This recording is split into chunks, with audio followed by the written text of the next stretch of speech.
Welcome once again to MSP Confidential. Today we're here with a very special guest, Mr. Richard Tubb, IT business growth expert, podcaster, IT technician, guru, book author. My gosh, you've done quite a few things, my friend. Welcome to the live stream. Thank you so much for being here and spending a little bit of time with me today. Oh, Luis, wonderful to see you again. And we were just the other day, we were talking on my podcast, and I had the honor of interviewing you. And now you've extended this honor to me. So thank you. Well, it's absolutely my pleasure. I've actually, I feel a little selfish that I get to keep you all to myself for a little bit. Get you asked all these questions that I've been wanting to ask for quite a little bit of time. And it's interesting kind of flipping the script from being interviewed to actually being the interviewer, because there's Yeah. maybe some similarities to the questions I might ask, but also our backgrounds, are different. We've gone through different experiences, done different things. So definitely have a few things I want to throw at you. Namely, I mean, you've done a couple things yourself. You've been, like I said, a podcaster. You've done the MSP thing. You're one of the OGs, I would say. The early 2000s before MSP was even called MSP. You've also Mhm. written a few books. I think 3 books now, and working on a fourth one, if I'm not mistaken. We're four actually working on fifth. So yeah. You see, I can't even keep track anymore. And so, in addition to your whole media conglomerate situation that you got going on as well. So, first of all, congrats on just getting out there and doing a really cool Thank you. amount of stuff for the MSP industry. But how would you identify yourself primarily as today? What would you say of all those things? What kind of resonates the most with your being? Do you know, it's interesting, Lewis. I've done, media training, and I've done that thing, the elevator pitch, how to explain to somebody in 30 seconds or whatever. And after 20 years of doing this, I still stumble over what I say. So, but most of the time I'll say to people, I'm an author, I'm a speaker, I'm a writer in the managed service provider industry. And really my goal is, the buzz line is to help MSPs free up their time, concentrate on what's important, and essentially to make more money. And that's what we do through, the blogs, the podcasts, the books, everything else. Former MSP owner myself, love this industry, can't get enough of it, love the people within the industry. And as we touched on in our conversation, on my podcast, you're the same. The community is so important to us, and that's what keeps me going. I was at dinner last night with a few MSP friends, and they were saying, do you see yourself giving it up and keeping? I was like, no. What gets me out of bed every day? I get energy. There's always new people coming into our industry. And some of the things, you said about being an OG, I don't consider myself an OG, but I'm certainly old and been around there for a while. But some of the things that we learned when we first started in this industry, people are coming into the industry now and it's brand new to them. So I love that aspect that things are always changing, but there's evergreen knowledge and evergreen wisdom that can keep us going. Yeah, truly. And it's interesting that I think that knowledge comes in different shapes and forms and sizes, sometimes presented to us by the folks that are the entrants to the industry that are, picking a problem or a B problem or a C problem to sort of bring to you to the table for the discussion. And so, aside from writing the books, and I think it's interesting the scale at which you can help people by writing a book, but I assume you still do a little bit of the one-on-one coaching and conversations with individual folks. Tell me a bit about Yeah. the nuance between those two levels of scale, because I think it's interesting sort of to switch from the mindset of writing for potentially hundreds or thousands of people that might read your book versus, the one individual. Yeah, so I used to do, when I sold the MSP business, which is 14 years ago now, I fully had plans to sit around in my pants and eat pizza all day. There's a stunning visual for everybody watching. But it didn't work out that way. So a really interesting thing happened. Some of my competitors, friendly competitors, but competitors nonetheless in the UK, got in touch and said, hey, now that you're no longer a competitor, would you mind coming in and sharing some of the secret sauce with us? And you and I, I guess a lot of our listeners today will know there's no real secret sauce. You're the person that makes the business, and there's a huge amount of information out there. But so I did do that like MSP coaching piece for a while, and what I found was after a few years, it became very difficult to help all the people who wanted help. There's only so many hours in the day, and managed services, we talk about value versus time, and if you sell your time, well, you're going to run out of billable hours at some point. And it was very much like that, without the financial constraint with the MSP coaching that I did. And so my journey, I carried on writing the blog, started the podcast, Tub Talk, the podcast of managed service providers, which has been going over 10 years now. We've recorded over like 15,000 hours of content now, which is mind blowing to me. I mean, you and I sat down and we chatted for like an hour, 90 minutes, and we could have done double that easily when we had our conversation the other day. So I love doing that. But the MSP coaching, that sort of I realized couldn't scale it, couldn't help as many people as I wanted. And so we talked about community at this, the start of this call. So I lent on community to do that. So our mutual friend Nigel Moore, the illustrious leader of the Tech Tribe, when the Tech Tribe was first starting out, Nigel approached me and said, come in and take a look around, and was very complimentary about reading my books and blogs and stuff when he was running his MSP business. And the Tech Tribe, wonderful community. So what happened at that point, we're going back a few years, is I was like, you know what? If people approach me for MSP coaching at this point, I'm going to point them towards the Tech Tribe. And I was a very active part of the Tech Tribe business, running weekly calls and other things, and still huge advocate of that community. Really good friends with Nigel, but. And again, things change, and I found my own business, so Tubblog, the hub for MSPs, which started out, as the name gives away, being my blog, just me sharing as an MSP what worked, what didn't work, tech thoughts, all sorts of things like that, morphed over the years and became this hub for managed service provider information. So it's less Richard's blog now. We've got all manner of writers doing the work there. But that became too much of a strain to do the Tech Tribe and to do Tubblog and Tub Talk and all the other Tub related things.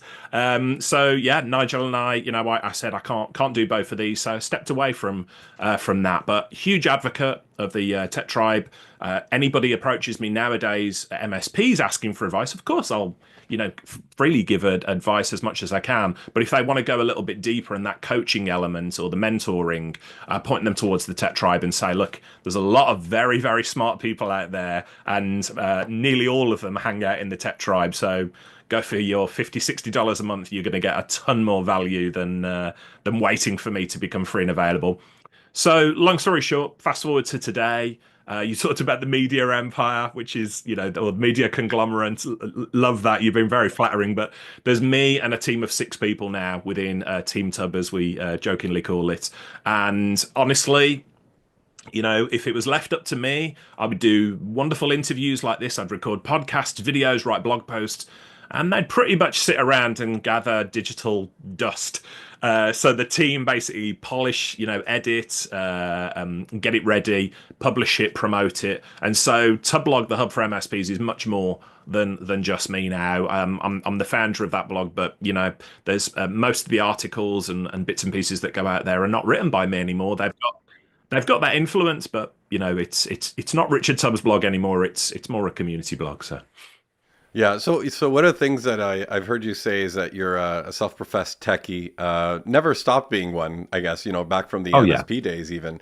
And I was wondering if you ever come across the need to prove it, so to speak, as a way of lowering the walls as you begin the relationship with somebody that you might be coaching. It kind of opens the door to let you have a peer conversation, so to speak. Oh, such a good question. And I'll give you a great example of how perceptions change. So I consider myself like an uber techie geek. You and I, just before we came on air here, we were talking about the tech that we use for this. Love it all. I'm a nerd. I'm a techie geek.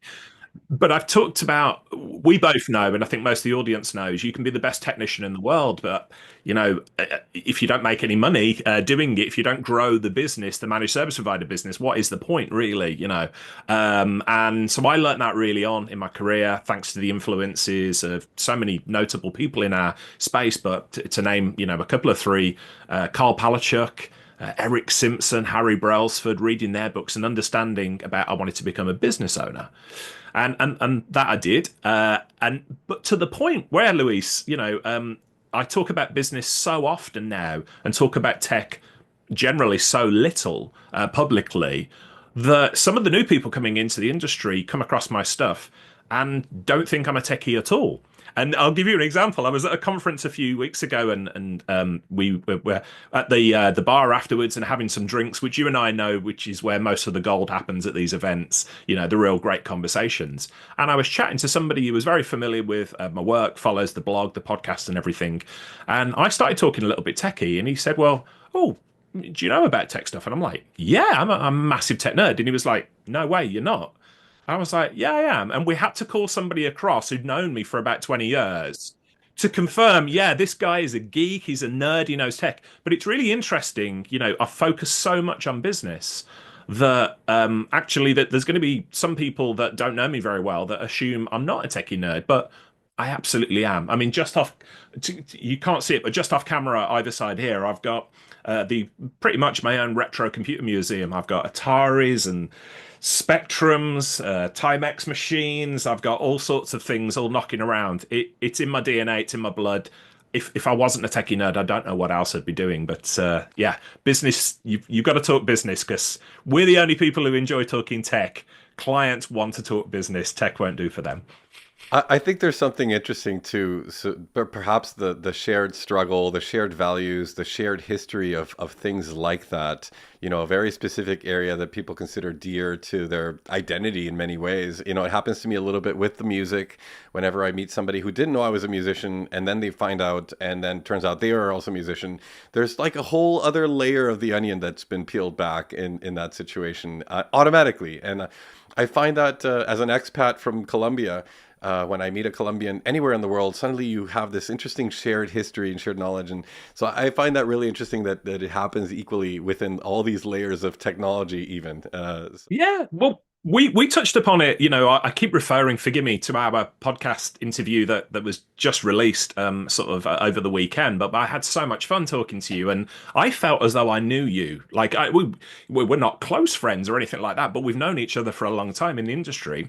And you dropped this bombshell that you were a musician and a very talented musician. I'm like, wow, like I never knew that about you. So one of the you asked me right at the start about the the industry and where I went and everything. One of the other things that I absolutely love about the industry is there's so many people who I value their time, their experience, and I feel like I know them, but I've hardly scratched the surface, and you're one of them. So that opportunity to sit down and learn about you is wonderful. And every time I'm at, after hours at a conference, in a coffee shop, in the restaurant, in the pubs, in the wine bars, or whatever, I absolutely love those conversations and getting to know the people behind it because ultimately, we talk about this a lot in managed services, but people do business with people they know, like, and trust. That's that sales mantra that goes out there. But it's the same for our community, isn't it? We hang around and we spend time with the people that we want to spend time with. We want to get to know and learn from. So that's another reason I run the podcast. Love getting to know the people behind the public image. There's another reason that people tend to like each other, and I find this absolutely fascinating. And it's a similar mission in life might sort of bring people together in ways that are unexpected because they might have very different backgrounds, they might have different upbringing, and that mission suddenly connects all the pieces. You said something earlier. You talked about the secret sauce is not the thing that is the thing in MSP. And I felt immediately connected to when you said that, not just today, but when I caught it on one of your previous, airings of a podcast. I think it was your 125th episode at the beginning of last year. And you mentioned how right away in the beginning of your career, everything you were learning, you were willingly talking about it, giving it away. And that's a bit of the same story that I had. And from that moment, I felt connected to you in that way, that mission of like just giving everything that you learn back. And I feel that that's one of the key things about the folks that are very community minded like yourself. That is, you're just so giving and so willing to entertain any conversation about anything where people have a question and so on. So kudos, for the effort and the amount of knowledge and give back that you have. A true go-giver mentality. And I know you're a fan of the go-giver, in fact, Bob Berg and John David Mann. Yeah. Yeah, I want to share a quick story for any of the MSPs watching this, because there's lots, as I said, lots of new people coming into the industry, and lots of people have been around for a long time but never discovered the community, as we call it, CompTIA, Tech Tribe, Tubblog, Scale, all the different things that are out there, these wonderful resources. And there's going to be some people watching and going, what? Why would you give the information away for free? Doesn't that prohibit you from making money? And it's the same when I was an MSP. I remember standing up in front of a user group in my hometown of Birmingham, in England, and there was a lot of people in the room that were direct competitors to my managed service provider, very friendly, but there was a few new faces in the room, and I knew of them. They were proper competitors. I'd never spoken to them before, but I was aware of their company. And I stood up, we're going back sort of 20 years now, and I talked about what I charge, what was working, what doesn't work, what I'd learned, and all the rest of it. And I wasn't, and still not, like an expert per se. I was just giving freely of my sort of experience. And one of those, so-called competitors came up to me afterwards and introduced himself. I said, Richard, I really enjoyed, that talk. Thank you. He said, why are you giving away all your trade secrets though? And I was like, well, they're not trade secrets. I learnt this stuff from Carl Palachuk and Eric Simpson, and they put them in books. And and again, that idea, that concept of secret source is crazy in my opinion. The secret source, of course, does exist, but it's nearly always the business owner themselves and the values they bring, the culture they bring to the business, the relationships they build up with clients and stuff. So yeah, to your point, giving it all away does not reduce your ability to make money and to add value to the world. Quite the opposite, because there's an infinite source of sort of content, I think. So I've been doing this for 20 years. I've written about, I try to pour everything out of my head into blog posts, into books, into ebooks, into videos, into podcasts, whatever the medium might be. And there's still more. So for anybody who's sick of hearing me talk, tough news, there's plenty more to come still. No, I think the information and the learnings are timeless. Actually, one of the things that I've heard you say, and let's see if I can quote you correctly, and maybe is one of the pivotal things around you making the transition out of MSP to coach or to writer. I don't want to own a job was one of the things I've heard you say. Or I want to eliminate myself from the business is another thing I've heard you say. And I feel that these things have no place in time. They're truly timeless because at some point, somebody who wants to grow their business is going to realize that those things need to happen, that they're either a slave to their business or that they, own a business and that the business is working to provide a valuable service and therefore able to earn money and grow, et cetera, et cetera. But what is you think the challenge of understanding this more quickly? Like, why do people take so long to really kind of get into that mindset of shifting to that? I don't want to own a job. I want to own a business. It's interesting, isn't it? And I would say, without getting too philosophical about it, a lot of, certainly anecdotally, or what I've seen is people don't learn that quickly enough because of ego. Because if you own a job, you're important, and your clients need you, and they couldn't do without you. So I'll share a story back when I was first doing that migration away from, or that growth away from being an IT technician to being a business owner, and I started hiring technicians within the business. And I remember I went away for a trip to the US, stateside, for a couple of weeks. And it was a huge, big deal for the owner manager to go away. And I thought, will it work? Will it not? And I came back and I never got a single phone call while I was away, which is the first thing. So it's like, oh, nobody needs me. I got back and been away for 2 weeks, got into the office early on the Monday morning, and the phone rang. I was there a little bit early. So I thought, oh, I'll answer it. And it was one of my clients with a technical support query. And they said, oh, is Mick there? Mick was the other engineer. I said, oh, he's not in yet. I said, can I help? And they said, oh, no, I'll be okay. I'll wait for Mick. Thanks. And I remember putting the phone down and being like really put out. I'm like, that's literally my client. I brought that client abroad. I sold that client. I've supported that client. And I've been away for 2 weeks and they don't need me anymore. But then I gave myself like a virtual slap and I'm like, no, that's the point. And it's going to happen to Mick, or it's going to happen to any of the engineers. If clients get good service, they really don't care whether it comes from the owner manager or not. And so a lot of people will, through ego purpose, for ego reasons, they'll hold on to that relationship and make sure they're indispensable. So they won't document their business. They won't create systems and processes. They won't, share their knowledge with the other members in the team for fear of losing that need. Now, we all get into this industry, in my opinion, probably for a couple of, well, most of us get in for a couple of reasons. One, we've already mentioned, you're really good with tech, you love technology. And two, you love helping people. But actually, if you want to help people at scale, if you want to help more people, you will share your knowledge. And it starts for MSP owners and that, sharing that knowledge internally. Once you start documenting things, I learned that it opens up a whole wealth of possibilities. So I'm, a massive fan of outsourcing, of strategic alliance, of building up partnerships with other technology companies. And I was one of the first in the UK to do that. And the reason I could do that, Lewis, was because I'd got the information out of my head and down into systems.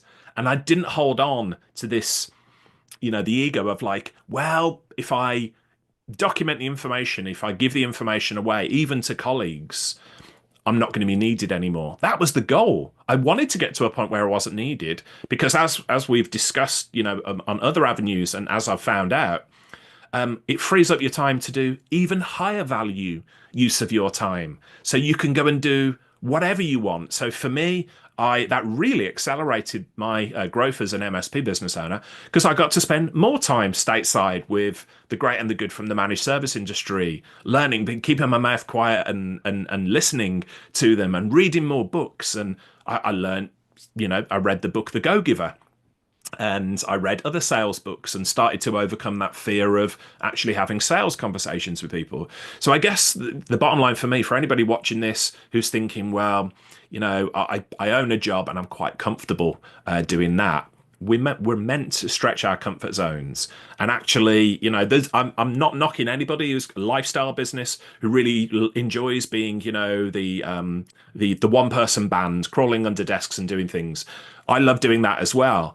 But then you can't at the same time complain, oh, I don't get any holiday, I don't get any sick leave. I'm just, I'm sick of clients calling me. You've got to make the move at some point. And part of that is putting the ego to one side and realizing there's going to be other people who can do it not just as good as you, but better than you in some cases. So yeah, there's lots there to unpack maybe, but that's the biggest one that I see people owning a job rather than owning a business is the ego involved. Yeah, I think there's maybe challenges that obviously that brings to the table, and one of them is maybe the quiet turmoil, the inertia that we sometimes get into, and I felt a little bit of this towards the end of my time as an MSP owner, is that I was just carrying on with whatever freight train I was being pushed by, and I think in that context we tend to take the hard punches.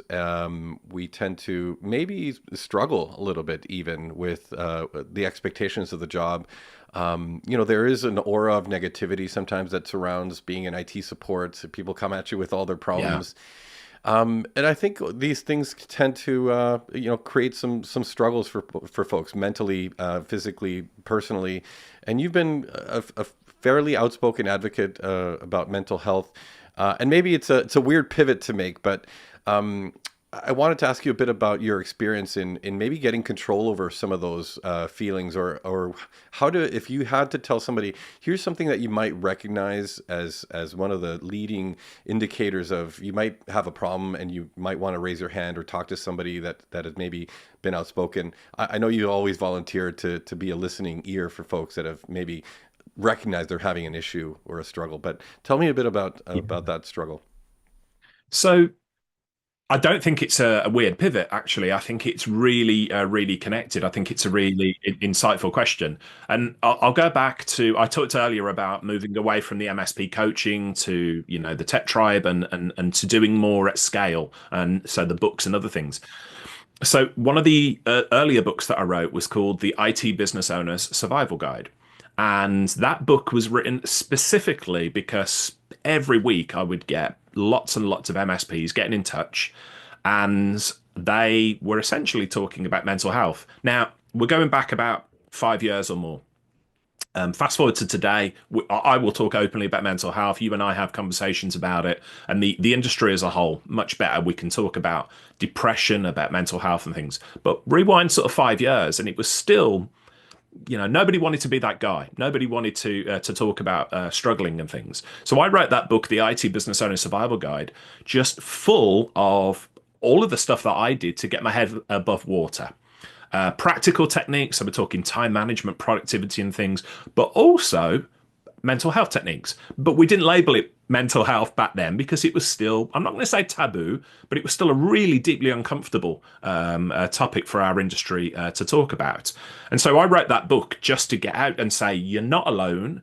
And, there's lots of people like you. I've been like you. And whatever label you put on it, this is what happens. And some of the red flags, when's the last time you took a holiday?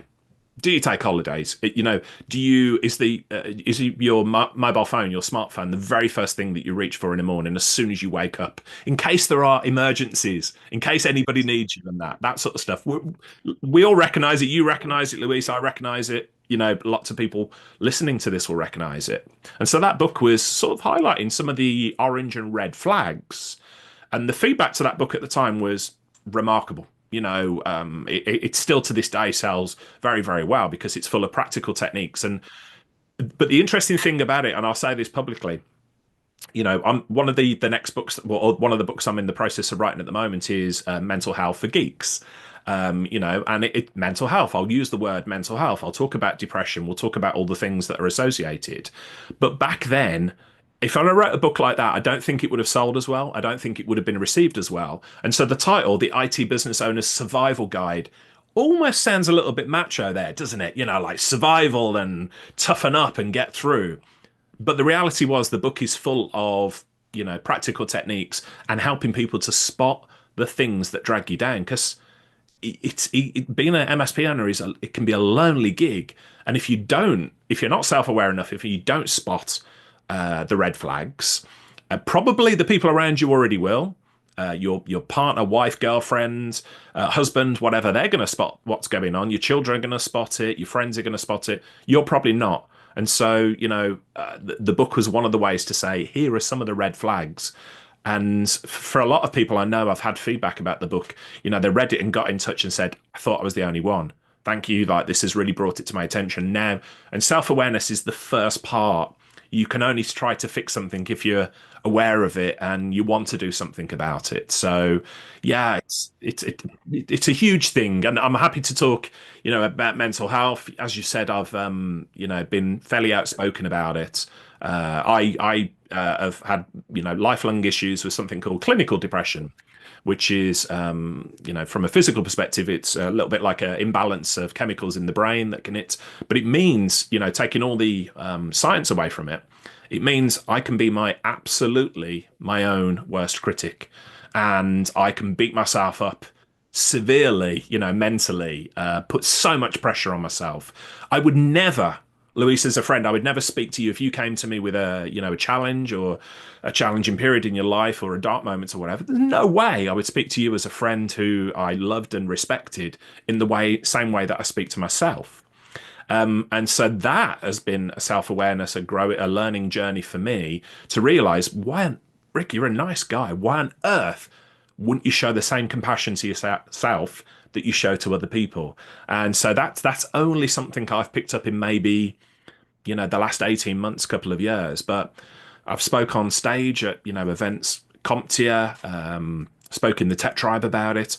And I can tell you again, and we work in it's, honest to say, we work in a fairly male-dominated industry. Times are changing for the better, thankfully. We're incredible, women in tech coming up, and that should be championed and nurtured. But we're still, we go to any conference and it's 80% blokes still.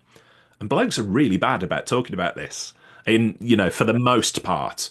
And so when I, stood up on stage in Las Vegas at the CompTIA ChannelCon about 18 months, 2 years ago, there was people in that room that had known me or felt like they knew me for 20 odd years through MSP, learning in this industry, writing books, videos, presentations, and all the rest of it. And I got up there and started talking about mental health, and I started talking about fairly deep topics like, suicidal ideation and some of the horrible things that go along with depression. And you could hear a pin drop in the room because those people felt like they knew me, but didn't really know the real me. They just saw the mask that you throw up. And I can tell you, going off stage afterwards, it was an incredible experience, really draining, because I gave of myself and that. But for about 3, 4 hours afterwards, discreetly, quietly, there was a stream of different, mostly men from within our industry came up and said, "Hey, really appreciated that." And then the tears flowed and they started unloading because they felt as though they were the only one. So I've called it coming out. We must find a better term than that. But for years, I've not been ashamed of the depression or anything. But I've also known that it makes people uncomfortable sometimes to talk about it. So I left little breadcrumbs in my books, presentations, the things to insinuate, to give people a permission to get in touch and say, "Hey, reading between the lines, what's going on?" But then about 2 years ago, I sort of thought, no, I'm going to talk about this openly. And I think it's done good. And I would encourage other people to do it as well, because this stuff lives in the darkness. And the longer we keep it in the darkness, the less likely we are to fix it and to grow with it and to overcome it. And so I'm really, really pleased as an industry and society as a whole that we're shining more of a light on this thing and having more open conversations, because it's uncomfortable, it's icky, but it's necessary if we're going to grow past this. Because the alternative is it's chilling, and I don't want to go there. Yeah. Well, thank you so much for your generosity of spirit talking about this. I think it does empower people. And I think the more folks that really come to the table and share that story, I think it just gives the people that were needing an outlet or a safe space to talk about it the opportunity to do so. But speaking of safe spaces, I guess it's interesting that I think the community that we have is perhaps a vehicle for that, because we are a very, very tight knit community. It's a community like no other. I've talked about this so much. There's few industries where you see truly this kind of connectivity between vendors and MSPs, between MSPs themselves, and the friendships and the partnerships that are sort of grown inside of this community are really incredible. And the question I had for you is. I think we both identify community as the same thing, but I was curious to know when the community concept really clicked for you. What was sort of the pivotal turning point of when you realized, oh, this is a thing. I get it now. Yeah, it's interesting. I can't put a can't pinpoint it exactly, but I'll go back, and it was the first time I attended a local user group. So in Birmingham, where in the West Midlands, in the UK, where my MSP was based, there was a local user group called AMIT Pro, the Association of Midlands IT Professionals. It's not there anymore, but I can tell you that there's a lot of really well thought of people in our industry that came through that group and grew from it. So again, just shows the power of community for sort of launch padding some of those people. But going along and realize and just being, my idea of hell is walking into a room full of people that I don't know and making small talk and things. So it does take a lot of courage, I think, for a lot of introverted people to go along, and especially if you're more comfortable behind a keyboard than you are actually speaking to human beings, as a lot of us in this industry are. But going along to that local user group and meeting super smart people who gave freely of their time and knowledge and experience to others, and then realizing, oh, this feels comfortable. We talked about the Go Giver. I read the Go Giver book by Bob Berg and John David Mann. I can't remember the year, maybe a few years after I'd started the managed service thing and been doing the community thing and the blogging thing and giving that knowledge away for essentially for free, and seeing tons come back. Didn't do it for that reason, but and then reading the Go Giver and going, oh yeah. So the Go Giver really put the framework, the structure around what I was already doing, but then convinced me. And it was almost like one of those books that went, no, Rick, you're not crazy for doing this. Like, this stuff works. And it might sound a bit woo-woo to some people, but it really does, because it's human nature to want to reciprocate. But the community is not transactional. Somebody doesn't do something for you knowing that you're going to do something for them in return. It all comes around in ways that you can't even imagine. And so going to a local user group was the big thing for me. And then I remember when I sold the MSP business, huge champion of community. CompTIA had just started up in the UK. And the community approached me and said, look, um, we need to elect a first chairman for the CompTIA UK technology community. Would you consider putting yourself forward? And I was like, yeah, I don't think anybody will want to hear from me, but yeah, put myself forward. And everybody, I say this like because I still can't believe it to this day, but there was incredibly successful MSP and people that I looked up to, and they said, "Oh, if Rick's running, no, he's the best man for the job," and they stepped down. So I was elected sort of unopposed, so to speak, and ran that community. And I was at one of the CompTIA events the other day in the UK, and there was like 500 people there. And typical community events, they have 150, 250 people. But when we started out, there was 20 of us in a room in Birmingham. And I always sort of jokingly say, I was the first chairman of that community. And then when I stepped down after a couple of years, it really became successful and started taking off. But again, just another example of people will come together and build something. But sometimes, it takes certain people to step up and show them, yeah, this is okay. It's cool. Bob Berg was one of the people for me with the Go Give a book. But yeah, go into a local event. And it is weird, isn't it? You keep Luis, writing to try and explain. You keep writing yourself out of a job. You let it go and it flew away and it did great. So I think that's the definition actually of a job well done. So Yeah, but it's weird. I was, I've got friends, and you must have had this as well, friends outside the IT industry, outside the managed service provider industry, and they ask, "What have you been up to?" And you say, "Oh, I went to a conference." "What do you do at the conferences?" And I was like, "Oh, we get together, we exchange best practice, we help one another." And they were like, "You get together in a room full of your competitors and help one another? What?" And people in the insurance industry, people in the finance industry, people in real estate industry, all of it, they think we are absolutely crazy for doing that. But that's what makes the managed service provider community such a wonderful thing. And it's not just CompTIA or Tech Tribe or ASCII or any of the wonderful communities. The community is like one giant thing, and the ethos just runs through. And I think it's so incredible, and I love it. And it's not a flash in the pan. So if you're watching this for the first time and you're like, "What are these guys on about?" It's a real thing, and I've been doing it. Luis has been doing it for like 20 odd years. Just go along to a local user group or a community meetup or anything, and you'll experience it for yourself, and then you'll become a true believer like we are.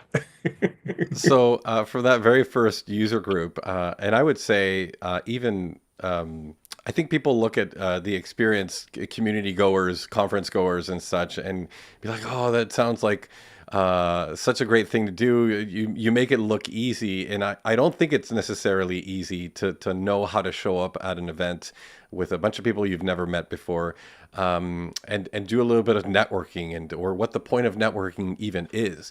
I think sometimes people come in with the wrong idea or stereotype of networking. And so you've actually written a book about this now, business networking for IT professionals / geeks.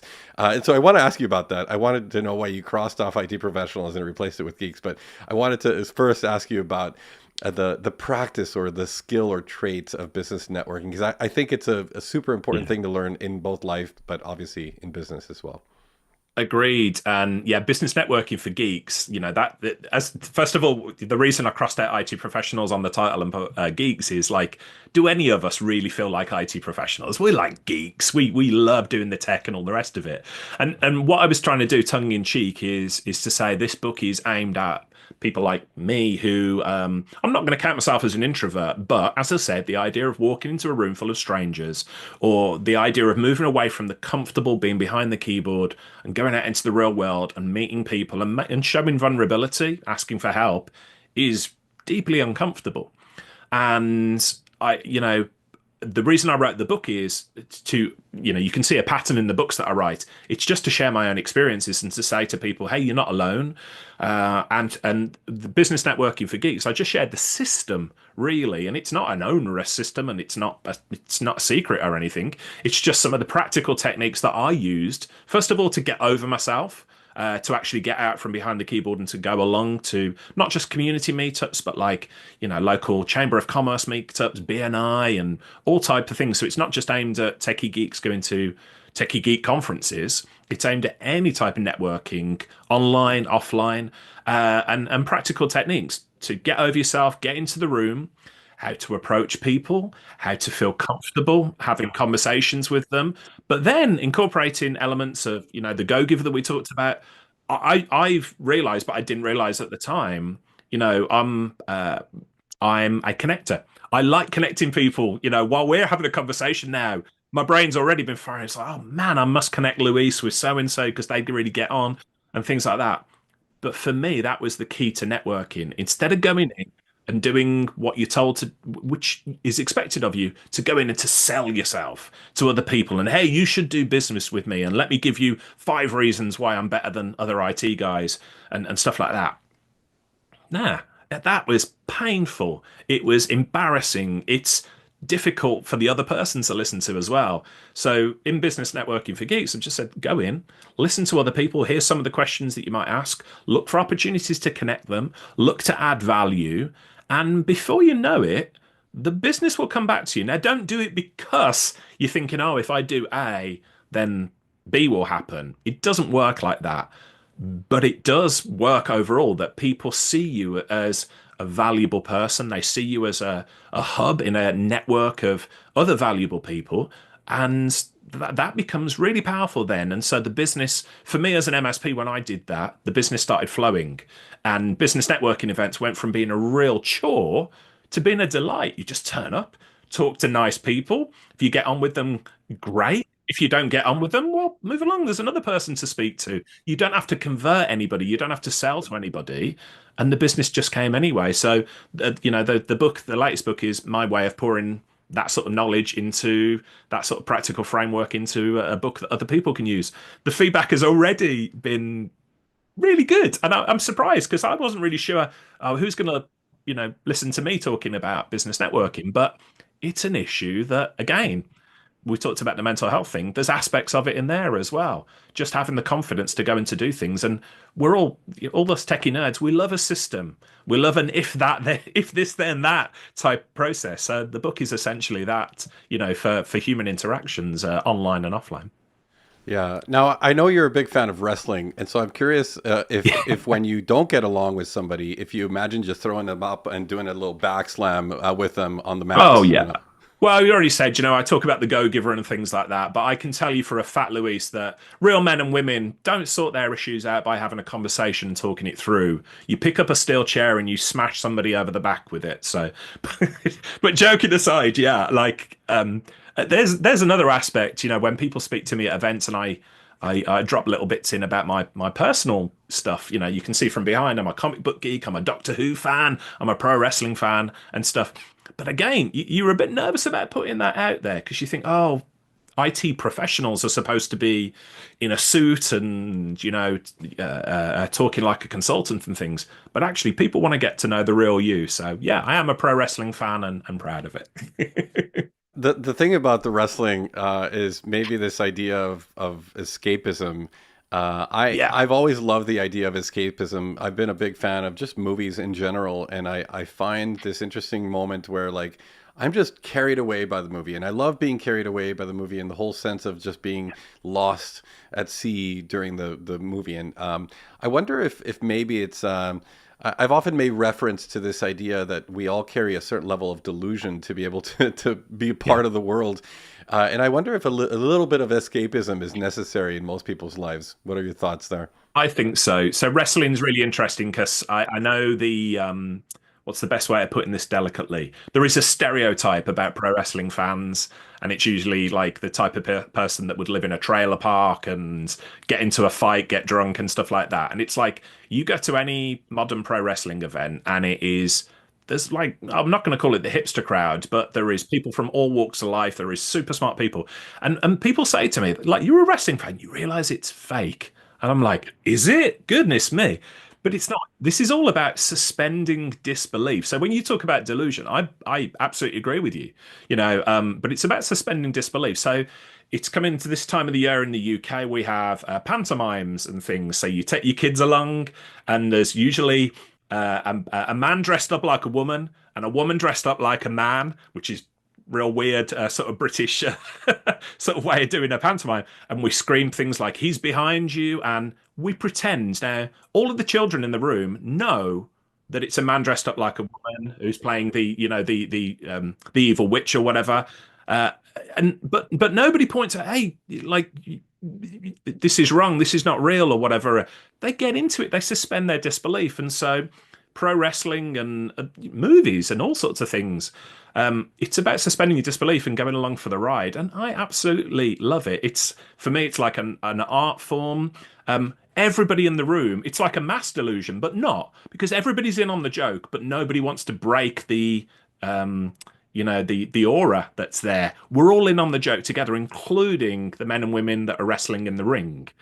We know, they know that we know that they know, but nobody breaks it because it's just like an engaging play or something for 3 hours or whatever. But I guess in Shakespeare they don't hit each other with steel chairs, so there is that. Maybe they should have. Maybe they get to Maybe the they end of should the have. plot a little sooner if they had. Well, and you mentioned comic books as well, and I find it interesting that that you very early identified with Quasar, this particular character that seemed to display Oh yeah. some similar traits or personality to maybe you just saw yourself in Quasar to some extent. And it's interesting that I think the parallel to life and business is that we go along kind of on our own, and then we finally like meet somebody who was giving, who we were able to see some of ourselves in them, and they saw some of themselves in us. And I think this is sort of the interesting connectivity tissue that happens in society and community and all that stuff. But I wanted to maybe ask you a little bit about Quasar and what has that meant to you in your life in comic books and all that stuff. Yeah. Oh, great. I've not been asked about this before, but yeah, Quasar. I would imagine even the comic book fans who are watching this probably have got no clue who Quasar is, but he was, let's just say, he's Marvel's version of a little bit like Marvel's version of Green Lantern. But the actual to give the background on him, so he didn't mean to be a superhero or anything. He finds a couple of bracelets that he puts on the quantum bands, and the reason everybody else who wore the quantum bands before him had exploded because it's full of loads of power and they just wanted to use it for their own benefit. But Wendell Vaughn, who's Quasar, puts on the quantum bands and he doesn't explode. And it's because he doesn't have what people would term a killer instinct. He's a nice guy. He thinks of others and that. And then, so that character was, first brought out in the 70s. I read the comic books in the 80s by a great comic book writer who's since passed away called Mark Grunwald, who was just a legend in the comic book industry. But the whole point about Quasar is he's never sure of himself. So he does the right thing. He helps other people. But unlike Captain America or unlike Tony Stark, Iron Man, he's always struggling, and they never address it fully, but there is an element of potentially like depression or self-doubt or things like that, but he always overcomes it to help other people. But I really associated that, and well before I was diagnosed with depression and things, I just associated like, oh, this guy's got the power and everything, but he doesn't go, well, it's all sorted now, I've got power, I'm brilliant, because he's still a human being and he's got all the frailties and faults and things that go along with being a human being. So that comic book character really spoke to me. Plus, he beat up the bad guys, and whether it was fighting against the Hulk or the Absorbing Man or whatever, it was wonderful. And I've got to tell you, I've got a huge comic book collection. Those are the comics I go back and read and reread and reread again and again because I just thought they were timeless. They were so good. And for anybody wondering why is Marvel not produced the big on-screen version of Quasar or whatever? He was quite a niche character, and I'm not sure how well that would play to put a hero who's not sure of himself and constantly like doubts himself and isn't striving to get the girl and to look brilliant and everything. So yeah, that's one of the reasons. But yeah, I absolutely love that character. And wow, I think you're the first person to ever ask me about Quasar. So you have done your deep research there, my friend. Yeah, I'm going into Nardwar territory now. For those unfamiliar with Nardwar, he's a Canadian that goes deep on the research of his interview subjects to the point where they think he's like the CIA or some three-letter agency that learned everything about them. I love this idea of the ability to look for the silver lining, and that's maybe the Quasar's ability is that despite his self doubt or a little bit of his self talk, that maybe he was just always looking for the silver lining. and able to find it. Do you think this is something we ought to do more in life? Is just always look for the silver lining?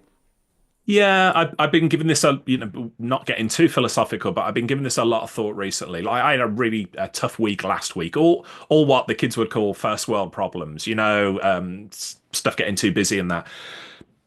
But then I look back and I think, and this will go for anybody watching this, like if you're here, you've survived 100% of the challenges that have been thrown your way. Whatever shape you're in, whether you felt like they went good, bad, you're still here, you're breathing, and you're still going. And I look back, and I mentioned I'm Doctor Who, time travel, sci-fi geek as well. So people often ask, well, would you tweak things if you could go back? And actually, if there's one thing that sci-fi and time travel teaches you is like you start messing around with the past, you're going to mess up the future, because we are the sum of all the lessons that we've learned from the challenges that we've been through, with the sum of the mistakes that we made and the things that we learned. So I've been reflecting on this a lot recently, that wouldn't it be wonderful? And I know some people have got this brilliant ability that when a challenge hits them, they're almost rubbing their hands with glee and going, oh, great, a new opportunity to be curious and to learn what the universe has for me. I'm not nearly that enlightened. I'm not at that stage. But I have been curious recently that, like, oh, when have I experienced something like this before? How did it pan out? What did I learn from it? And so when the challenges are coming up now, especially the first world problems, instead of diving into the emotion and go, oh, things are so unfair and whatever, to go, where could this end up? What could this be teaching me? And I don't know if you've ever come across this, not really a short story, but a parable or something. There's a story about there's a couple of horses ride into a village, and the farmer, you know, captures the horses, and his neighbors say to him, "Oh, wonderful, really, congratulations." And he says, "Maybe." And the next day, his son starts to train one of the horses and gets on and starts to ride, and the horse throws him off. And he falls onto the ground and breaks his leg. And the neighbors commiserate and say, "Oh, such bad luck." And the farmer says, "Maybe." And the following day, the local military march into the village and start press ganging the young people to go to war. But the farmer's son, because he's got a broken leg, they say, "No, we're not going to take you there." And the neighbors say to the farmer, "Well, that was lucky, wasn't it?" And he says, "Maybe." And so it goes on from there. And I love that story because it's like, well, good luck, bad luck, it's all subjective, isn't it? And there's all things that when you look with hindsight, you don't know where it's going to lead and you don't know what's going to be. So I've got no answers for that whatsoever. If that sounds too woo-woo or too philosophical, I don't know, but I'm just being more curious about looking back. It's easy to join the dots backwards. It's much more difficult, I think, to get curious about what the current challenges are going to bring in terms of growth and opportunity for the future as well. So, yeah. I do like the philosophical conversations, if I'm perfectly honest. I think I'm going to rename this to be MSP Confidential, the Philosophy Edition. I love getting into this because I think it's the kind of thing that when you are incited to think, incited to wonder and question, activate the curiosity, lingering in that curiosity a little bit longer. I think those are the places where magic can happen, looking for the silver lining. And so I appreciate you sharing the stories and a bit of the high level philosophy behind them. I won't force you to get into a deeper conversation today, but you'll owe me one for when we are face to face the next time. I would love to do that. And wow, what a lot of stuff we've covered. We've gone from pro wrestling, comic books, philosophy. We're going all over the place here. I'm loving this. Thank you. Well, it's about that time to sort of maybe not belabor the conversation too much. I think we've learned a lot about you. You continue to be a very giving and generous individual with your knowledge, with your experiences. Please keep doing that. We are obviously listening. And I think it's awesome to see your journey. And we all learn a little bit through other people's journeys. Perhaps not to not make the same mistakes necessarily. I think this is one of the ironies of the MSP industry is that we love just making the same mistakes anyways, despite all the advice and the teachings that we get. But it's nice to know that there's the support kind of waiting in the wings to give us a helping hand or give us that little push of faith to get to the next level. So, Richard, it's been a real pleasure having you on today. I hope you've enjoyed it as well, and thank you so much for your I time and your have. generosity. Yeah. It's been marvelous. For everybody listening, you've been hearing Mr. Richard Tubb, the IT business growth expert, and host of Tubblog, and many resources on tubblog.co.uk if you'd like to check them out. And hope we see you at an event in person very soon, my friend. I look forward to it. Thank you, Luis. All right, take care, everybody. Cheers.